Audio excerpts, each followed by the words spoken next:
Welcome back to Contain Your Life. There's a silent emergency happening right now that no one is talking about. And if you're over 50, it affects you more than anyone else. It's not a storm. It's not a blackout. It's what happens when something goes wrong and you're alone. If you're 50 or older, there's a good chance you're more independent than ever. But you're also more likely to be living alone, traveling alone, or aging without a nearby support system.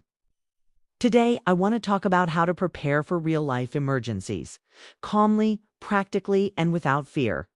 This isn't about doomsday scenarios. It's about maintaining your independence and peace of mind, no matter what comes your way.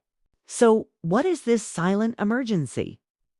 It's the reality for millions of adults over 50 who are now called solo agers. This means you might not have nearby family for daily check-ins or immediate help if something happens. The biggest risks aren't always dramatic disasters. They're often everyday emergencies that can become serious when you're on your own. Think about a sudden illness or a fall at home. What about a power outage during a heat wave or a cold snap?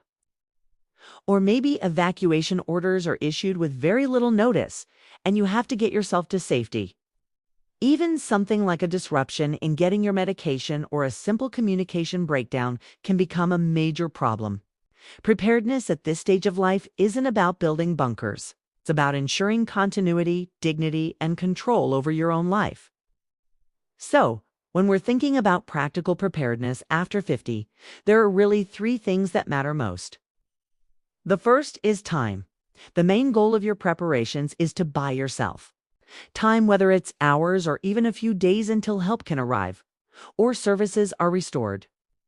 This means having backup power for essential devices, keeping a small surplus of your crucial medications, and having easy-to-access food and water that doesn't require cooking. It's about creating a buffer that keeps a small problem from turning into a big one. The second critical element is mobility. Your preparedness gear and plans need to work even if you're tired, injured, or under a lot of stress. This is where smart planning makes a huge difference. Think about lightweight gear that's easy to carry. Look for tools that you can operate with just one hand. And make sure everything is clearly labeled with large, easy-to-read text. Your emergency kit is useless if you can't lift it or figure out how to use its contents when you're not at your best. The third and arguably most important thing is communication. If no one knows you need help, then all the preparedness in the world stops right there.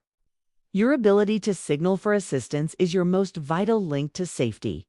This can be as simple as an emergency contact card in your wallet with key information for first responders. A battery-powered or hand-crank radio is essential for receiving official updates when the power and internet are down. And of course, keeping your phone charged with a reliable backup power source is non-negotiable.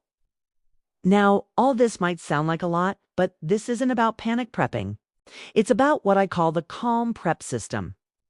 The principles are simple: no rushing, no fear, and no overwhelm. The idea is to make one small, manageable upgrade at a time. Maybe this week you put together one emergency tote bag with the basics.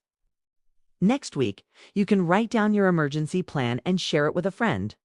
The week after, you set up one backup system, like a power bank for your phone.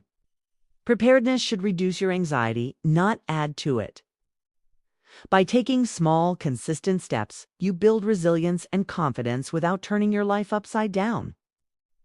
If you're over 50, being prepared isn't about fear, it's about freedom. It's the freedom to stay independent and live in your own home longer. It's the freedom to stay calm and in control when things get chaotic. Ultimately, it's the freedom to age on your own terms, with dignity and self-reliance. If this resonated with you, please like this video, subscribe to the channel, and comment below. I'm creating a lot more content specifically for adults who want to be ready for anything without living in fear. Thanks for watching, and stay prepared.